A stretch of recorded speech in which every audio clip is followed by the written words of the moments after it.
Paneuropa, der Podcast. In Zusammenarbeit mit den Studios Toison. Es spricht Karl von Habsburg, Präsident der Paneuropabewegung Österreich. Many of us have been watching over the last couple of days and weeks the development, the shocking developments of what happened in Afghanistan. And it bears the question, what is the importance of this country? The strategic situation and the geopolitical situation of Afghanistan has changed drastically over the last couple of decades. We should not forget that we have seen a drastic change in world politics in that time. We have seen a change from a just bipolar world with the Soviet Union on one side and NATO on the other side to an almost monopolar world with American dominance to actually a multipolar world as we are seeing it today with a lot of regional important powers. And many of those regional powers are today touching Afghanistan and making it a very neuralgic point. We have China touching Afghanistan, we have a long border with Russia, we see the influence that Iran has on the area, but even also Turkey that has a strong influence there, although it has no direct border with Afghanistan, but through the connections with all the Eastern countries, of course, it is highly interested in that area and tries to be part of the political game of that area. Therefore, Afghanistan has become an incredibly important place. And all the more that bears the question, what has actually happened there over the last couple of weeks, and what is the impact that it has on us in Europe? One thing that really strikes me is to see that many commentators and politicians that are talking about Afghanistan today are obviously not talking from personal experience, obviously without knowledge on what's happening in the country and what is the culture and the nature of the Afghan people, and therefore misjudging the situation gravely. We are hearing a lot the argument, well, let's see if the Taliban government is going to make compromises, if they are going to accept Western values. And that bears for me the question, why should they? They have not done it in the different negotiations that they had in Doha. They did not do it in the negotiations that they had in Kabul. They have basically won the war.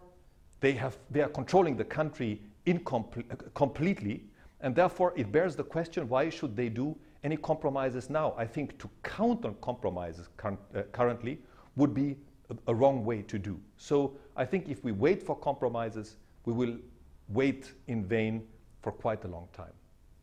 But what has actually brought us into the situation? We should not forget, and I'm not going to go into historic excursus of the Afghan history, but what has brought us immediately into that conflict was the fact that as a consequence of 9/11, the Americans were asking NATO to support them in a military intervention in Afghanistan in 2001. And NATO and many Europeans went along with that. And in the beginning, of course, when it came to push back the Taliban government, the NATO troops and the Americans were very successful at that. And the question that was coming up again and again was the question whether the intervention in Afghanistan is just purely a military intervention or whether it has something to do with nation building. And very soon we could see a development that elements also from American and European society, organizations, NGOs went to Afghanistan that were very much supporting in nation building, that were helping to change certain value systems in Afghanistan, that were working very positive for Afghanistan. So to say today, basically disown that question and say it had nothing to do with nation building is profoundly wrong. And also the statements of American politicians, including at that time probably Vice President Biden, was that very well nation building is part of the mission on what's happening in Afghanistan and not only stopping it from terrorism and other elements. What we hear a lot today is the question that it was time to get out of the war in Afghanistan. I don't think this is a correct statement. Because yes, of course, in the beginning at the intervention in 2001, it was a war, it was a hot war. And the war lasted for many years. And it caused many victims and deaths, and it caused a lot of horror. But let's say the real war in Afghanistan actually ended in around 2014. This was when the last big fights really happened.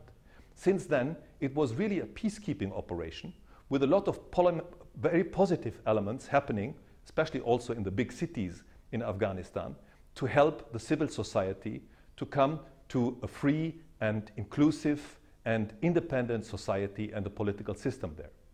So to say today, oh, we have just ended, we had to withdraw from a war, I think is not really entirely correct, because we can see just by the sheer numbers of soldiers that were spending the last couple of months in Afghanistan, this was not a war effort. This was definitely a peacekeeping effort. And there was no need to withdraw those very few troops and those very few support groups at that stage from Afghanistan. This was purely a political move, and it was a wrong political move. It was a move that was supposed to be a show. 9/11 suddenly became the date that all Afghan troops had to be withdrawn. And if we know about the inevitability of geography, we know that the summer is not the time to do a move like this in Afghanistan. We know that in Afghanistan there is a time where nothing moves. That's the winter, when the passes are snowed in, when people can't move. And there is the summer, with a time where war is possible, where movement is possible. If anything like this would have to be done, it should have been done in the winter, without having those consequences that we have actually seen over the last couple of weeks happening there. So it was a political move that was also leading to one of the big catastrophes that we could see there. What were the American reasons initially to actually get into Afghanistan? Of course, it was a consequence of 9/11 on one side, but it was also a question of strategic positioning. Strategic positioning on one side to have basically a foot on the ground in an area which on one side would border the Belt and Road Initiative. That means the communication between China and Europe. If any intervention would be necessary from American side, they would have a foot on the ground. It was to be next to China, next to a very volatile area with Uyghurs and many Uyghurs also living in Afghanistan. So if there would be any influence necessary in China, there would be a foot on the ground.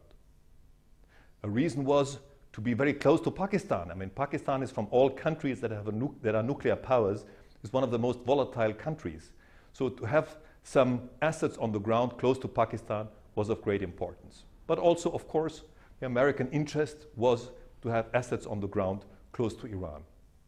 And all these strategic ideas and expectations are basically out of the question with what has happened in the last couple of weeks.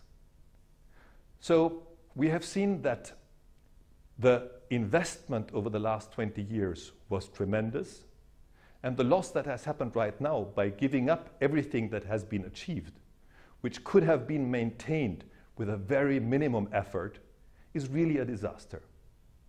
We can see that in some of the peacekeeping efforts, there are very positive elements to be seen. I want to give two examples, which were long-term engagements, because we hear so often the argument, 20 years is enough. One element, one country that I want to give as an example is Cyprus.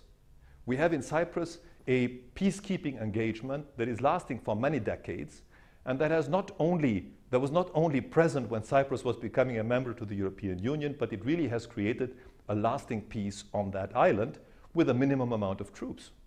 But then, of course, another example, which I think is even a more stunning example, is South Korea. Also there, you see military presence, you see an American presence in much, much stronger way, and you see a strong change in the society, and really the fact that South Korea became one of the most important economic powerhouses in the world, since it lived in that situation that it has a very volatile northern border, which is protected also by international troops. So this type of engagement is not something outstanding. It's not something completely out of the rule, and it should also have been a possibility to help Afghanistan long-term, to help it in the future, and to try to avoid all those dangers that are now coming from this area. What does that mean for us in Europe here? We will, of course, see the fallout of the situation in Afghanistan. We will see, and we are already seeing it right now, that there is a strong refugee movement coming towards Europe, We have all experienced, especially, for example, on the border between Belarus and Lithuania, the influence of Afghan refugees trying to get into the European Union, and that will become much stronger also in the future.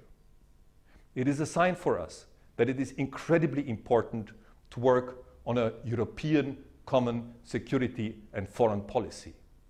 We have to speak with one language if we want to play a role in the future that has a weight in the world. We have, as Europeans, to stick together and speak with one voice. That applies also to the future of Afghanistan. Das war Paneuropa, der Podcast. Eine Produktion der Studios Toison, Brüssel. Redaktionelle Leitung Philipp Jauernik. Technische Direktion Grohmann.